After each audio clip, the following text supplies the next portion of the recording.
Welcome to Honest Feedback, a podcast here for you. We are here offering advice on alternative perspectives for whatever is on your heart and mind. I'm Lisette King, and I'm an emotional ninja. I help leaders release baggage and heal unresolved trauma so they can live and love their life with purpose. I'm Goddess Brittney King, and I'm a pleasure priestess. I help women connect to their deepest truths, their sensuality, their sexuality, and hold the sacred union of both.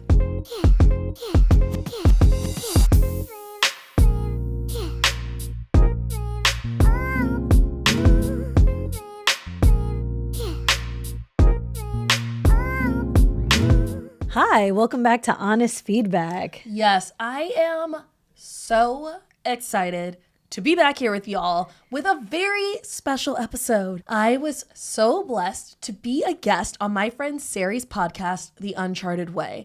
And Sari, she's known on Instagram as the Growth Goddess, here for growth, here for goddess life. We met in an epic mastermind experience, and we just deeply connected about goddess codes and pleasure and, taking away what doesn't serve us and stepping into our truth. And so we got to do a deep dive on her podcast with me, and we're going to put it on this podcast too. Yeah. So one, you guys can get to know her, and two, you can know more about me because I was really unfiltered. You were so unfiltered on this one. I love seeing that side of you, by the way. Thank you. Maybe more of this side will come back on Honest Feedback. Let's get it. Yeah. So it is beautiful to be in a space where someone's asking me questions and I can share more about my truth and my background and how I got to be Goddess Brittney King. And so it is about my origin story. We talk about depression and mental illness and my mom dying. We go all over. So I'm really, really excited for you guys to give it a listen. Yeah. Should we play it? Let's play. Today, we have the lovely Goddess Brittney King, who has become a friend of mine this year. And I'm so excited to share her story with each of you and to just dive into what that looks like for her and hopefully inspire each of you through her own story to get out there and make changes of your own.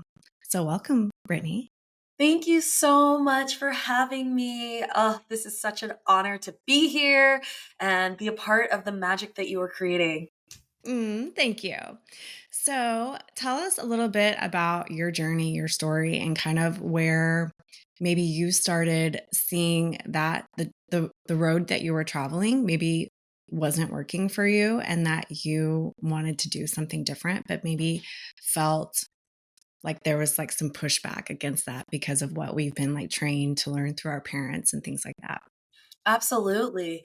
Gosh, it's where do one start? So I was born and I feel like I was born and I came into this world, curious and open and excited about life and you don't know anything. So everything's new, everything you like to explore, everything you want to touch, everything you want to taste, everything.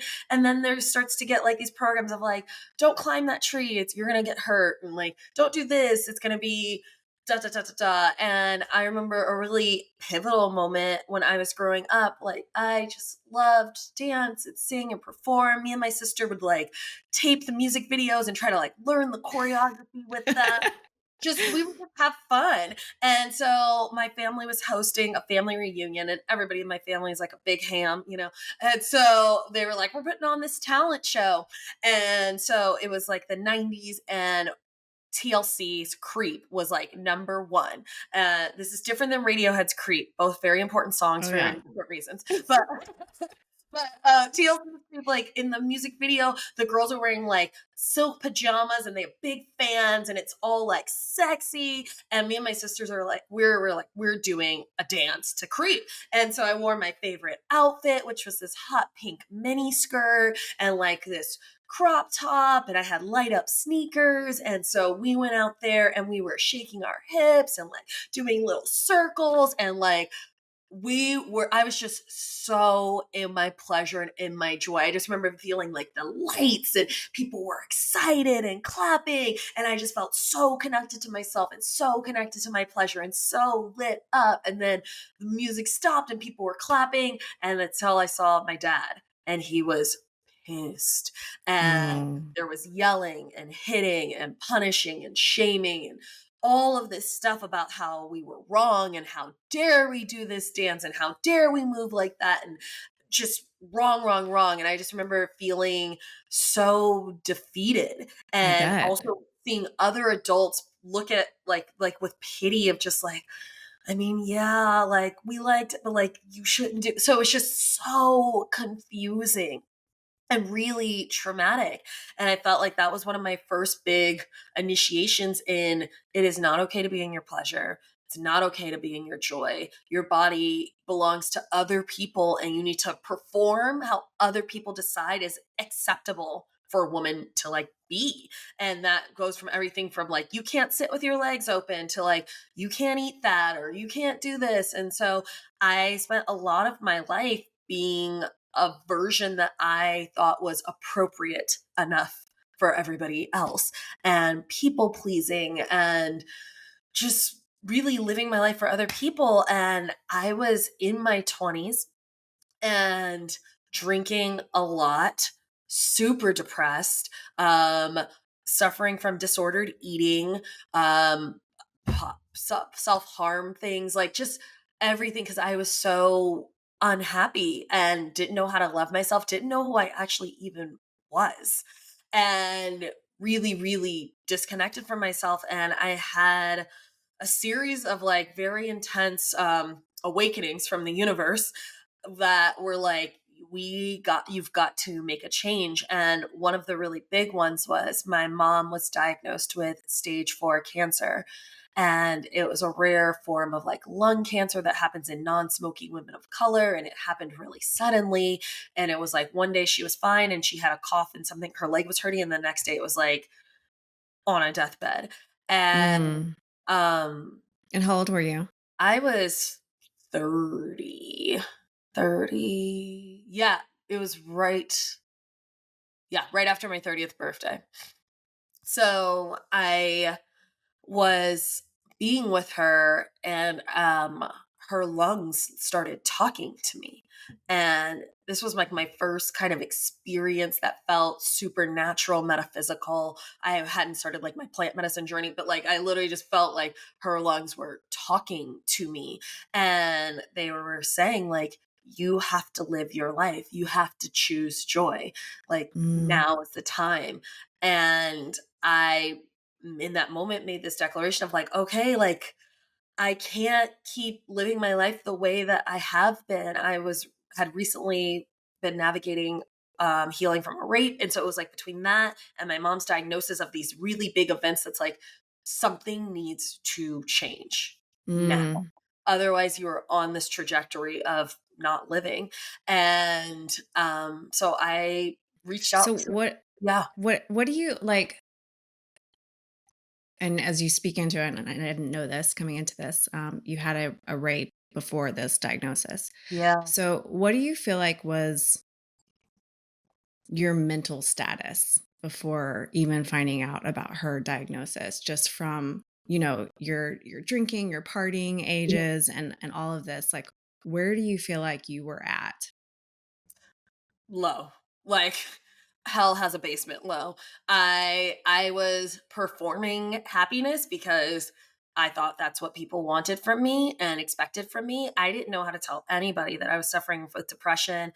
I like started seeing a therapist for like a year, and like halfway, like probably a couple months in, I was still not being real about my problems. I was like performing being okay Yeah. at a therapist. Like it was like I know I need help, but like I didn't know how to take off the mask. And so like therapy was my first like TTT crack of like there's more here that you're not dealing with. And I felt like I was in like a mental health closet of not knowing how to share with people that like some days it's hard for me to get out of bed or take a shower, or I'll just spend hours crying on the bathroom floor, or Mm. so disassociated that the only thing I can watch is reality TV and like not move, or like how certain things like just felt hard, really hard, like washing my face or brushing my teeth. And like, then I would swing from like those to like hyper functional and like,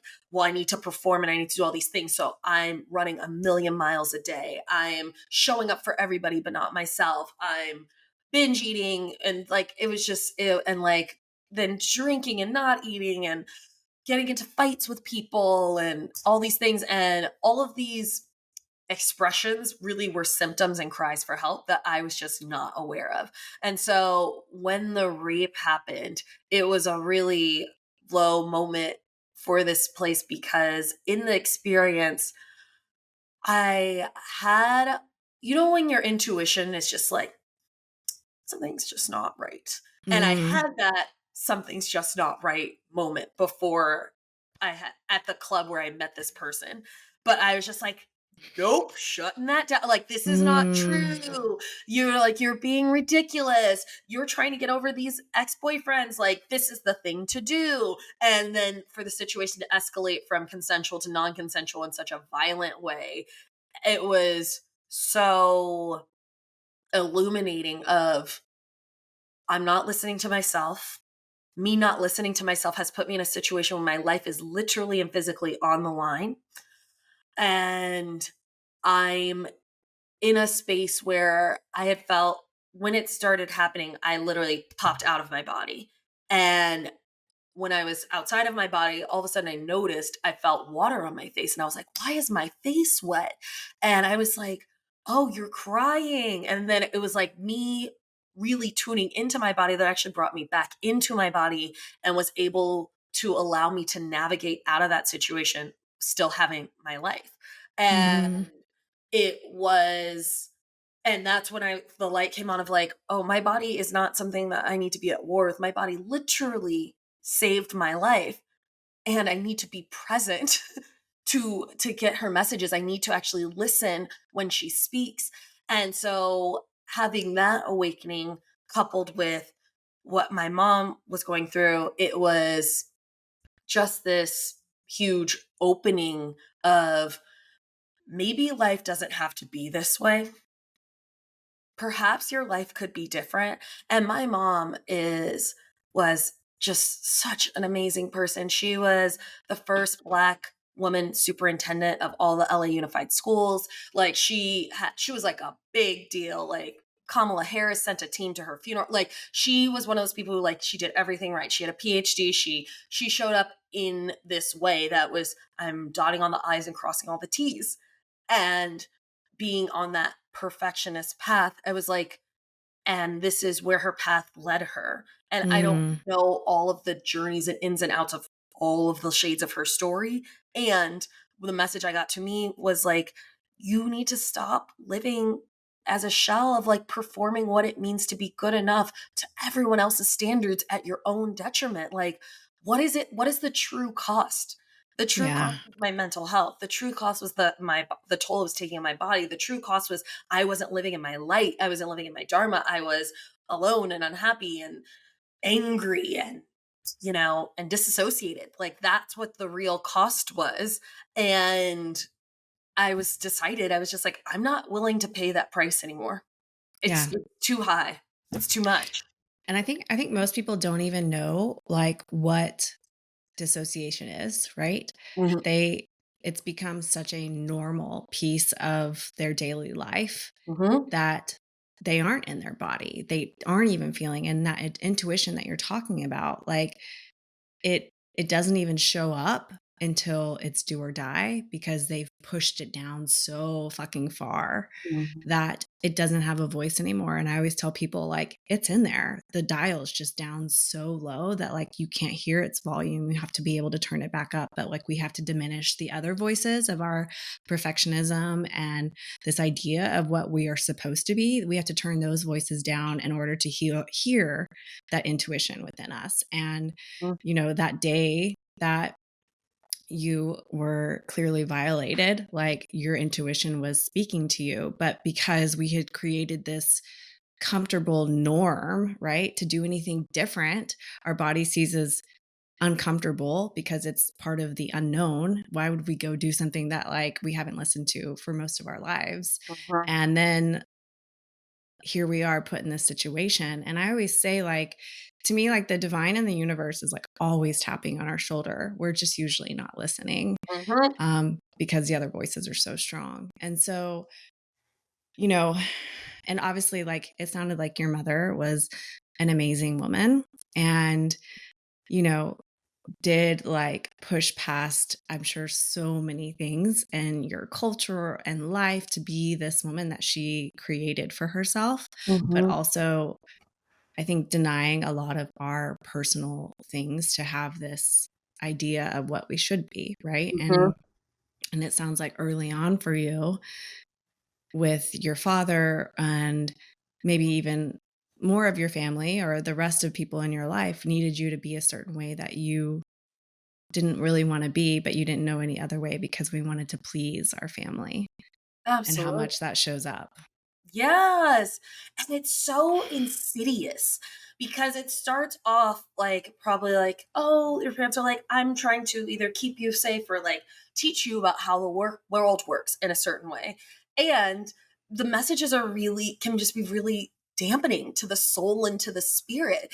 And my father, is a minister. So I'm a pastor's kid. So there was this level of presentation that was like, my that I felt very much of like my feelings and how what's going on for me does not matter as much as the charade of being this perfect family for like other people. And it was just fucking bullshit. Like, and it made me so mad because I'm like, if we're supposed to be in this church and you're teaching all these things, then like, why do we have to be fake? Like, why do we have to pretend? Why do I have to act in these ways that just don't feel true to me? Yeah. And yeah, and just being in those messages for so many different ways, or like in school it's like, oh, hey, this is what it means to be this and this is what it means to be that. And so it's a lot of indoctrination for a lot of years, and so it can be really scary to turn down those dials because you're like, well, I've survived this far with all these stories and I'm alive. So I didn't know what it was like to tune into my joy. For me, actually, I didn't know what it was like to set boundaries. I didn't know what it was like to really take the time to explore what actually would nourish and feel good to me. And so all of these things, like, it were true leaps of faith of, I've decided that I don't want to live these other ways and I don't want to live under these prescriptions because it's just not true. And what is possible when I lean into the unknown? Yeah. And I thank the goddess every day that, the universe, my guides, everybody was tapping on my shoulders that I led the path that I led and that I chose to start living differently, because my life now is just, I know who I am and I'm curious about who I am every day, and I live in a space of joy and pleasure and resonance and alignment, and everything in my life is truly magical and amazing, and I get to see it and experience it and I feel it and I'm present in my body, and like, that just wasn't my reality before. Like, I didn't even taste food before. Food, Mm, so good. yeah, totally. Yeah. And I know that, your calling being a pleasure priestess really invites all of that pleasure into your life. So, Mhm. what do you feel like really started for you in this kind of tap on the shoulder, this awakening process of like, I can't continue living the way I've been living? Like, what did you really start? Like, if someone's listening to this and Mhm. feels like they're resonating with your story Yeah. and they're needing like a next step, but don't even know what the fuck that looks like where Mhm. did you start first? Yeah. I did something very brave. I asked for help. I asked for help. I would say that is step number 1. Ask Mm, for help, because we don't know what we don't know. And of course, you can do everything by yourself. You can. But you don't have to. And knowing that I didn't have to walk this path by myself, I literally sought out a pleasure mentor. And like, that wasn't like my conscious thought of like, you know what? I need a pleasure mentor because I have not been living in my pleasure. It was just, I need help. Traditional therapy is not working for me. Like I'm grateful for where it got me to for some really actionable steps, but like it's not, I'm tapped out with that. I need something different. I need something radical. It was just like, let's fucking get weird. I'm calling in that kind of help. And so I had the third triangle, part of the triangle for that spiritual awakening was I had just gotten my dream job at BuzzFeed. And so I was a video producer there. And at the time I was an intern. And so as an intern, you get an opportunity to make a video. And so and everyone's like, you gotta make these trendy things. But like the only thing on my mind was sexual assault. So I was just like, I know it's not trendy, but this is what I want to do. And I found like you get paired up with a mentor, and I told her, and I was just like, this is what I want to make a video about. And she was like, got you. And she literally took me, she was like, first we're going to make this video that I'm going to make. And I'm like, great. And she took me to her other job, which was a pole dancing studio. And I set up all these cameras and all this stuff. And she's like, cool. So you're actually not going to film this. You're going to take class. And she became my first mentor in my journey of self-exploration and connecting to my pleasure and connecting to like a somatic way of healing. And Wow. so it was all like in this room where it was dark and there were no mirrors and low lighting. I just sobbed for the whole 2-hour class, sobbed about everything because it was just so permission giving and foreign, and everything about it felt right, but everything about it felt like I don't know if I can do this. Like, touch my own self, like, and like these are things are like, we're gonna put our hands on our heart, you're gonna breathe into your body. Like it was just so foreign. They were things I had never done, and I just sobbed. And at the end, a lot of the teachers, they came together and did like almost like a demonstration dance of like, this is what happens when you continue on this path. And I saw women taking up space and letting themselves be big and standing in their truth and in their power and moving in ways that were just otherworldly, and everyone was beautiful and unique in their own movement, and it was so glorious. It literally felt like, oh, it's intoxicating. It was intoxicating, and I was just like, I need to be a part of this. Like I took on it was my fourth job because I was like, I don't know how I'm going to afford it. Like, I don't know. So I was like, I'm going to work here. Like, it was my fourth job because that's how committed I was like, I saw the path of healing that was possible for me there. And I found a coach, a life coach through this community.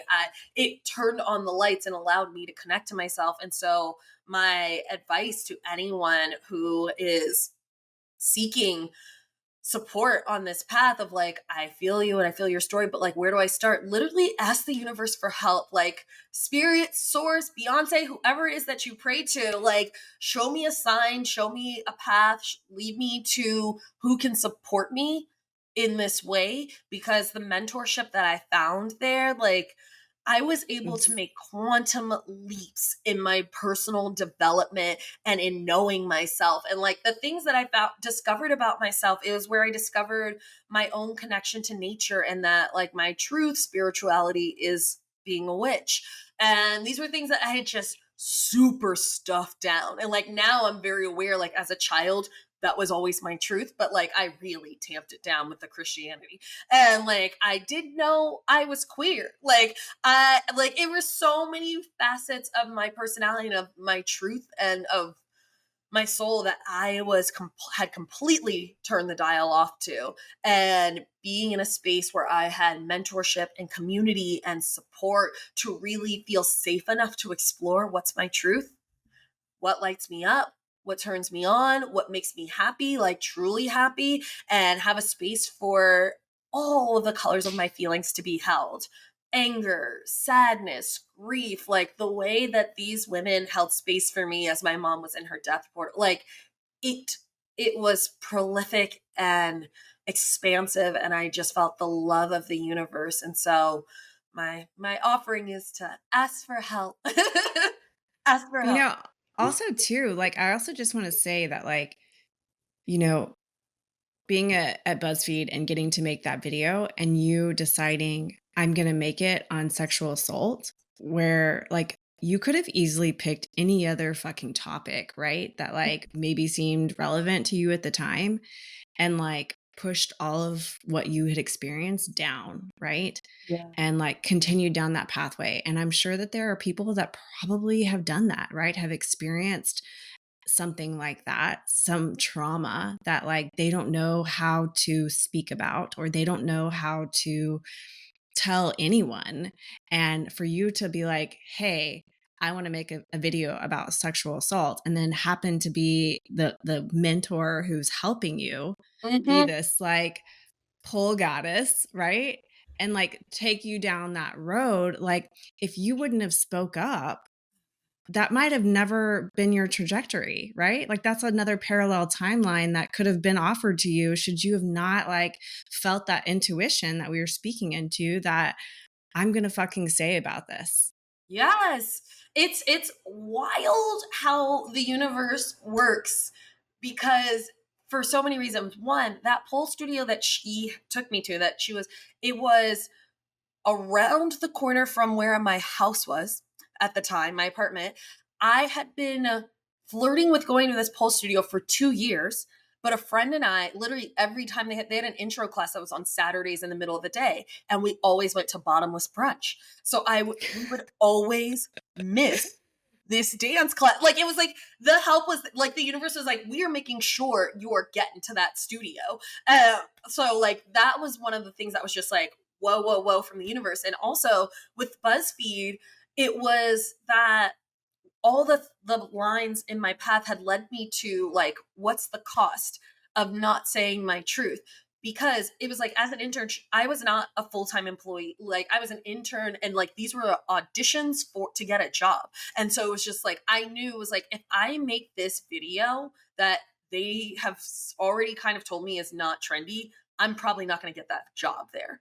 And I was Yeah. like, am I going to make it anyway? And one of the things about BuzzFeed is they are an internet company who does not take down content.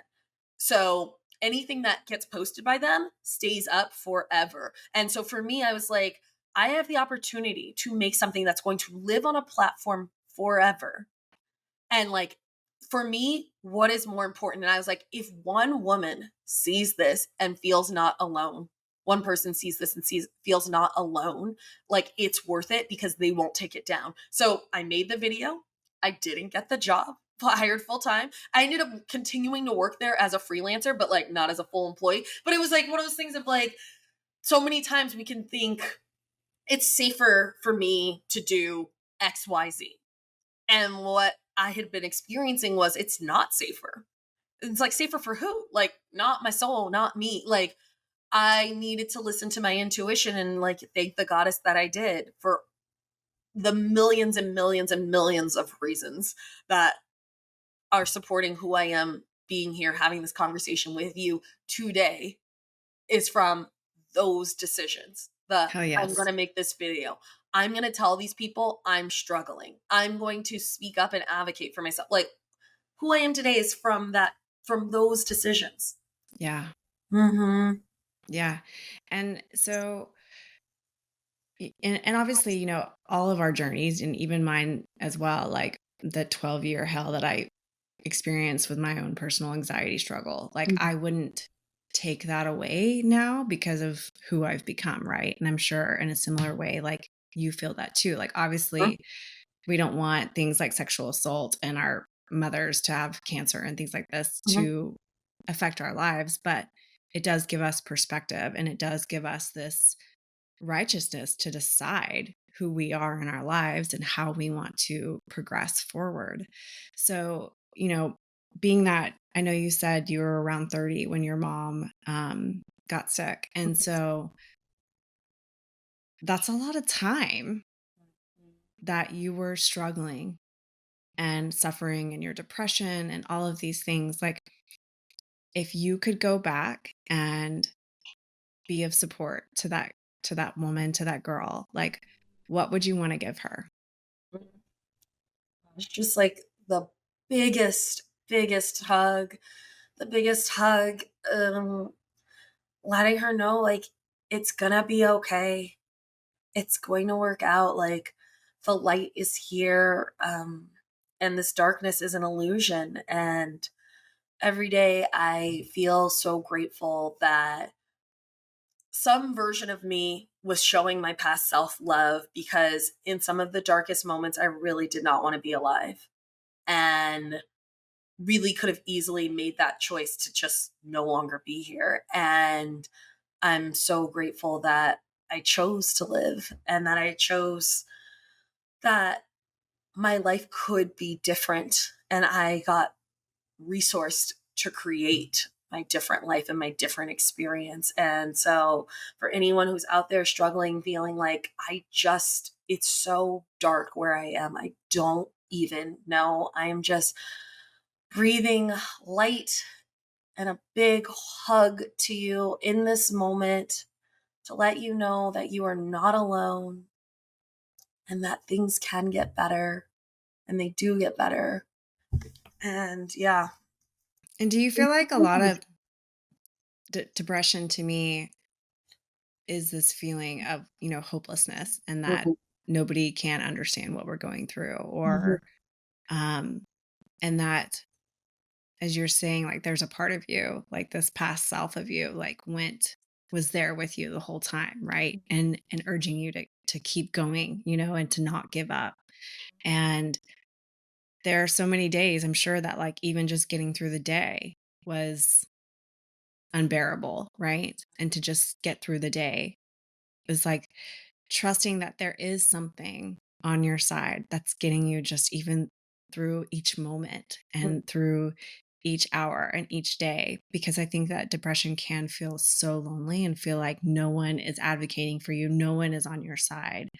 But to be able to flip that idea that there is something that's there supporting you, right? Whether it's God or a higher power or source or goddess or you name it. Yeah. What do you feel like you had anything like that to kind of lean on? I mean, I know you said your father was a minister, but was did that help you at all, or were you completely failed by that at the time?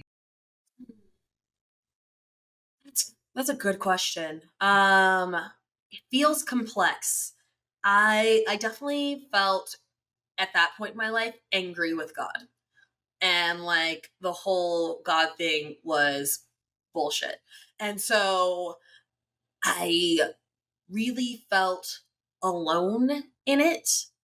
And I don't even know if I can truly say where the strength and like resource came from to like keep going, except for like some part of me, some guide, some little small voice was like, we choose to hope and that this can be different. And as I continued learning more about the world and really personal development, a teacher came onto my path, and his name is Maston Kip. And he was talking about how mental illness is not necessarily illness, it's clues. It's clues.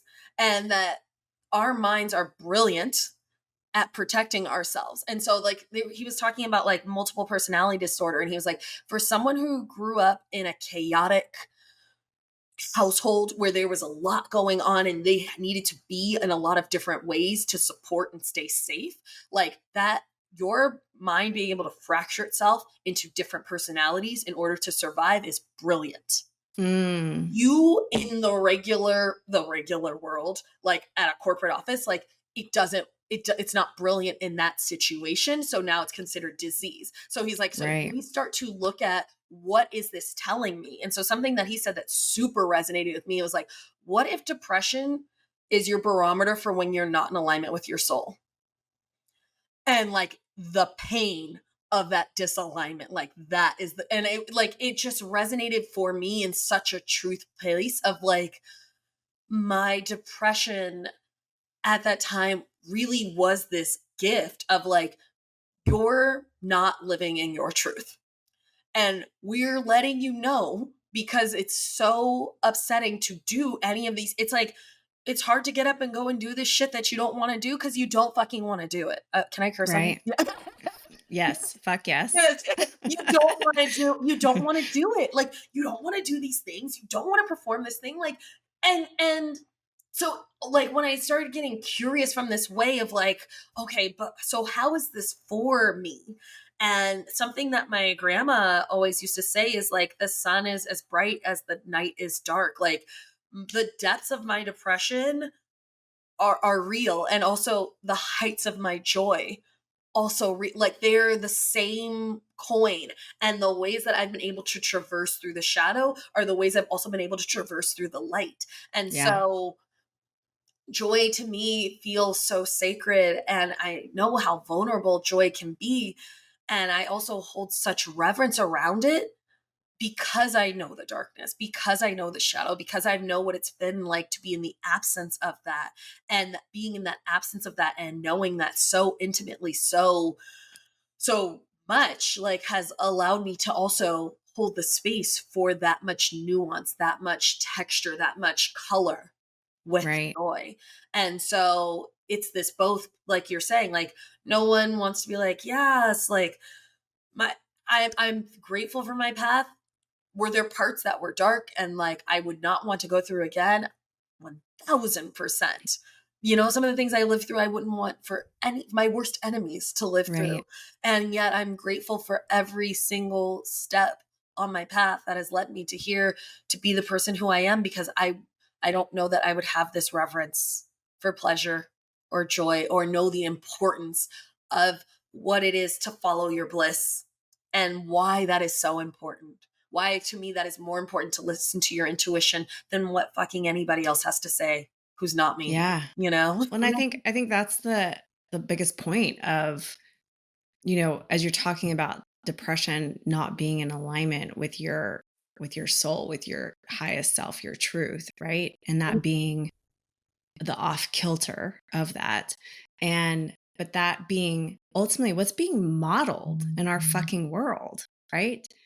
And, you know, I'm sure for you and for me as well, like, I didn't have anyone in my life that was preaching this goddess essence, you know, like I say now, like, to me, what I teach women is like what you were speaking about, right? When you watch these teachers perform that pole routine, right? Like, to me, like, it's so intoxicating. You're so in awe that, like, when we don't have that in our life as a representation, how do we know to be that? How do we know to listen to this voice that's coming in us to be anything other than what we're doing? We're being taught to be fake, to push it down, to act like everything's perfect, to just keep pushing on, even though our body is saying, fuck you, you know, like, and so I think it's amazing that through this darkness that you've created this goddess essence for yourself and getting to be this model that we get to give back to women. And, you know, I have 2 little girls who I'm like, sometimes I worry if it's maybe a little overboard, but like they're walking around like their shit don't stink because they feel really fucking good in themselves, you know? And when somebody tears them down, they're like, no, I know who I am. Right. But we just don't have people like that modeling that in our lives. And so if someone doesn't have that model in their life, what would you ask them to listen to? Hello, it is your favorite pleasure priestess, Goddess Brittney King. I would like to share with you a sacred opportunity to join me and other amazing goddesses at a luxury retreat just outside of Puerto Vallarta, Mexico. You are invited to Permission. This is an opportunity to give yourself the ultimate gift, permission to be unapologetically you. From October 23rd to the 27th, you can join us for an unforgettable experience in luxury with epic rituals, life-changing workshops, soul-nourishing practice, and really, really great food.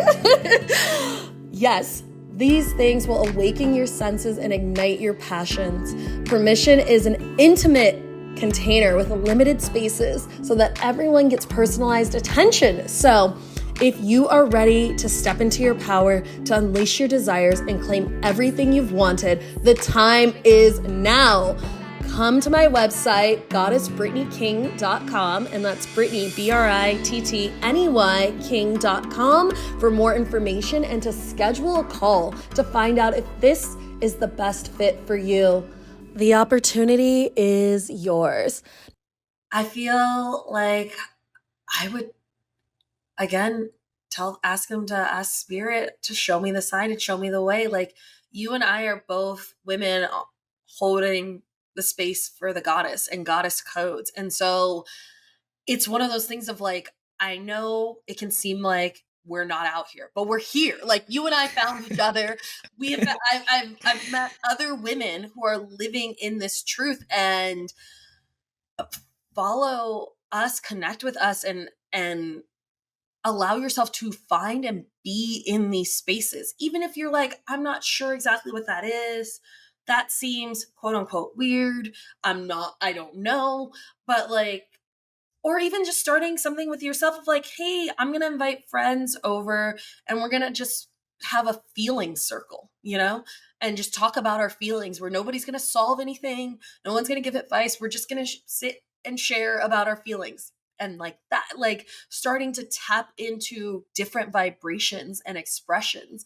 And so, yeah, that would be kind of like my first place to start and find other spaces where there's community around these kinds of practices, because we are out here. When I was growing up, I wanted to be an actress. And now, reflecting back, what I wanted is what I have now. I saw women who were able to be autonomous and express their sexuality and sensuality and have this freedom and permission, and they were safe doing so. And that is what I wanted. Now, that was the only place that I saw it, was women on television. So I was like, well, I got to be an actor because I want this thing. And now I have the vocabulary and the feelings inside myself to know what I was actually wanting. Was that freedom to literally be myself and take up space in the ways that felt good to me and be safe while doing so. Yeah. Mm-hmm. Yeah. Well, and too, I think a lot of it too is, for a lot of women, is healing that sister wound too, Mm-hmm. right?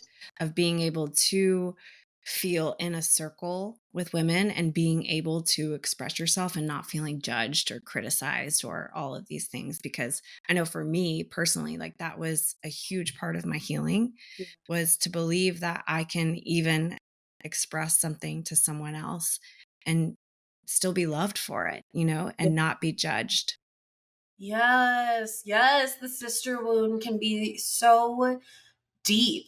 And I always remember back when we were all little, we would just play with each other and laugh with each other and be having fun. And there was so much joy and pleasure just in hanging out with your friends, before the socialization of well, we need to judge this, or there's in groups and out groups and all these different ways that honestly I feel like the patriarchy and other insidious forces pit us against each other. But when we tune in, I'm always encouraging my clients of how do we tune into love? What does love have to say? What is the highest expression of love? And how do you attract and call in other people who are wanting to be a part of that vibration? Because a lot of us just want love. We just want to be loved and share our love with others. And so finding spaces where you are able to do that and be held in that space, it repatterns everything. And I feel like one of the gifts that I got, our parents, they're complex characters. My dad is a narcissistic asshole who did a lot of really horrible things. But one thing he really did right was he advocated for me to go to an all-girls school. And so from 6th grade to 12th grade, I went to a private all-girls school that was really found it in sisterhood. Like we had a class called Wow. life skills that was literally a class about listening to each other. That was the class. You sat in a circle and That's listened. amazing. Like it was life changing. We would have class in the park. Like it was such a game changer. And so for me, part of the deep medicine that I was truly blessed with from a very young age was the power of sisterhood and the power of female friendships, and how it was a deep pool of nourishment that we all get to have access to, and how life-giving that energy is with us connecting to the feminine, us connecting to our sisters. Like it is a force like nothing I've ever seen. Like to me, it's like the energy of Mother Nature. It is a force that is unlike anything of this world. And it deeply saddens me how many women have been hurt by other women. And so that there's this really deep wound of like, I can't trust her. I don't get to have access to this. I don't get to have access to friends and to this nourishment, to this community and this collective. And I'm here to be a stand that like, that does not have to be anyone's story. We can hold the space to clear those past wounds and create something new, because the power of sisterhood and the power of the collective of women together is, to me, the life force that is changing this world into a better world, into a world that's more kind and compassionate and holding space for each other and nuance and beauty, and just, it's everything to me. I agree. I agree. It definitely changes, the perspective of love and being loved, even in that, and when you speak into like, what is love, the highest form of love, like within you, right? I mean, like one of the biggest books I ever read was Marianne Williamson, A Return to Love. Yeah. And Great one. it just showed me that like, you know, what I had learned that love wasn't actually love, and to constantly like recenter, realign, rebalance yourself and go back to that loving space and like think and act and respond from there versus, the hurt child within us, right? That's what creates sisterhood. That's what creates the goddess. I mean, to me, like I feel confident in myself now because I know who I am, not versus what people tell me I should be or I'm supposed to be. And to me, like that's what breeds confidence, is this ultimate, like, I fucking love myself. And I also fucking love you and you and you and you at the same time, right? Because this is this part of the whole. We're not separate. Yeah.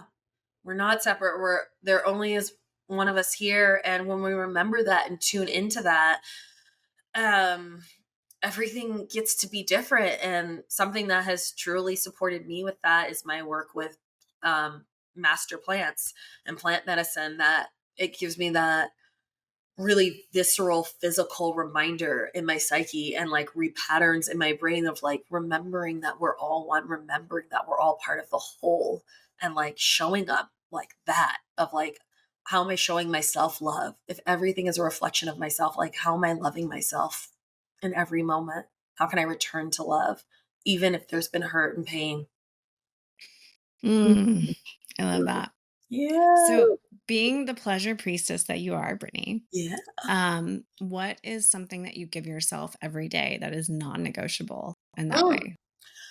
Oh, something I give myself every day. Permission to say no. Permission to say no to things that don't bring me joy. And so that is something that to me is the gift that keeps on giving, because in my no is also my yes. When I'm saying no to the things that I don't want to do, I'm also saying yes to what I really want. And so that's something that I practice every day, of like, where are my yeses and where are my nos, and really honoring that, of like, hey, if someone comes, they're like, hey, do you want to do this thing? And it's like, do I? Actually don't think I do want to go. So it's going to be a no. Or what is something that really lights me up, and saying yes to those things. And so I feel like the permission to say no, and worshiping my body.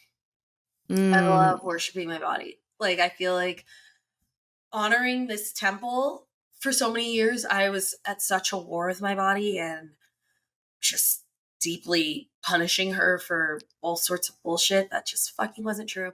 And so every day I bring a lot of reference to caring for my body and caring for this avatar. And so like I'll like adorn myself with like oils and scents and massage and touch and fabrics that feel good to me and things that feel good on my body and just honoring myself as the goddess and queen that I am. And like it feels so, I mean, like for those who are watching, like I'm in front of a fire, there's sheepskins underneath me, I have coziness, there's plants and incense, like I'm a sensory lady. And I really love to give that to myself and worship myself in the ways that feel nourishing, because when my cup is full and I can give from the overflow, oh, it's such a different kind of giving as opposed when you're depleted and feeling in the shoulds and have to. But like when I'm feeling resourced and loved and honored and worshiped, like giving from that space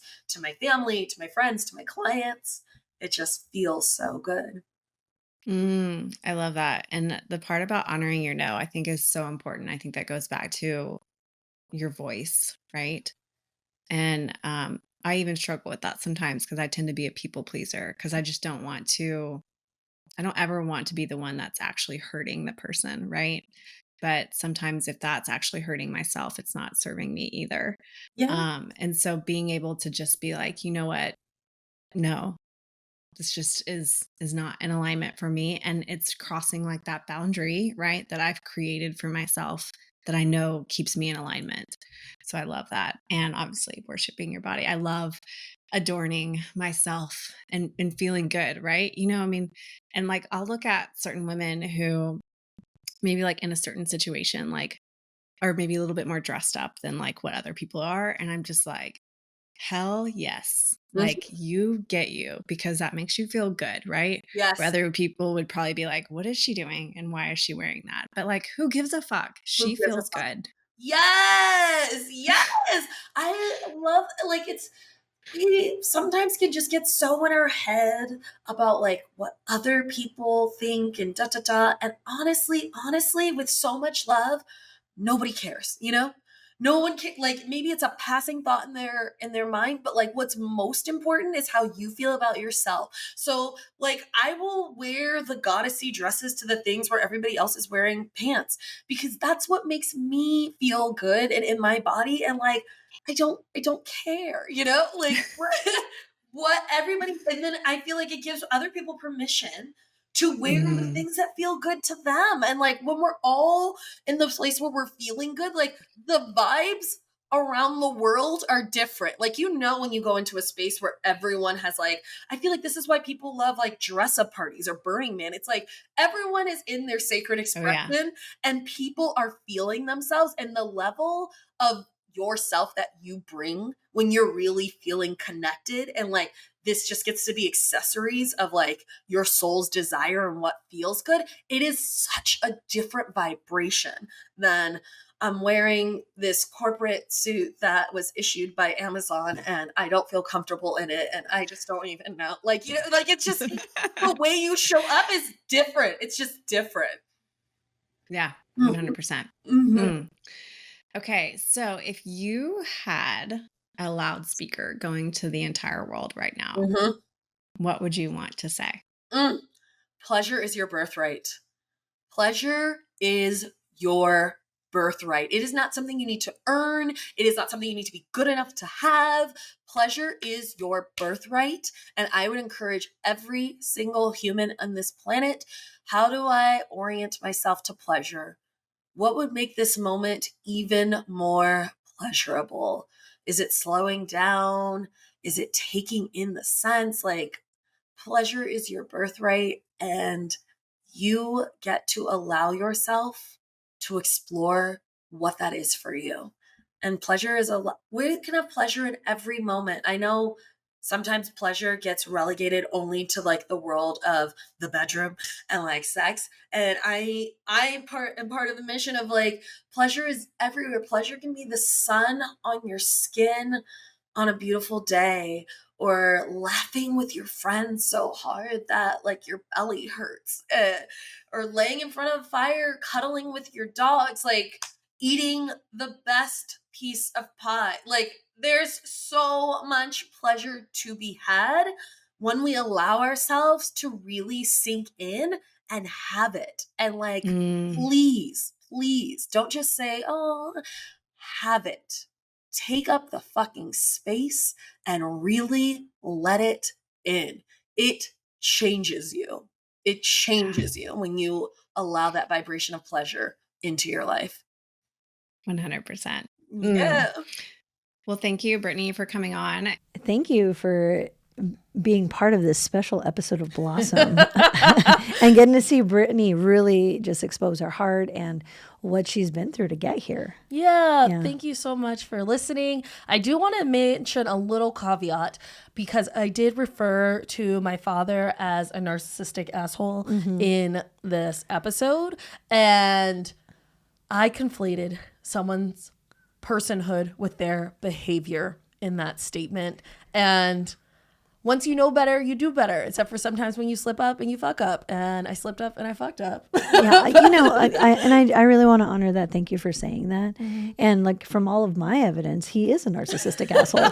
So yeah, and I know, you know, I'm not his doctor. I cannot diagnose anyone. My therapist did. But your therapist did diagnose him as a narcissistic asshole. So okay, the asshole part was fake. But yeah, no, thank you for taking ownership of that. Like I think it's a really important time for us to separate the people from the behavior. Yeah. And while his behavior was not in service of you, I'm very proud of the person you came on the other side. Me too. It's like once we realize that we're not always the people we become in spite of them, but also because of them. Like the Tony Robbins thing. If I had the dad that I always wanted to have, then I wouldn't be who I am today. That's right. So like understanding that truth, being okay with separating the person from the behavior and being like, I'm not okay with that kind of behavior. And what did I learn and gain from that experience? It all supported my growth. All the things we're always talking about. But thank you so much for listening. And thank you for being as part of my humanness. Because y'all, I am human. Yeah, a goddess and a human. It's quite the dichotomy. She's doing all right. It's both. I think, I'm pretty sure. I've been to ancient Egypt. Well, I haven't been to ancient Egypt, but I've been to Egypt. I've been to Egypt. Which is in the same location as ancient Egypt. So it's very... It's all of it. But I'm pretty sure the gods were also human, but also gods. They sounded human with the emotions and stuff. They had some drama. Anyway, speaking of drama, if you have any drama you want to share with us, give us a call at 971-895-4111. And until we meet again, be honest with each other. Yeah.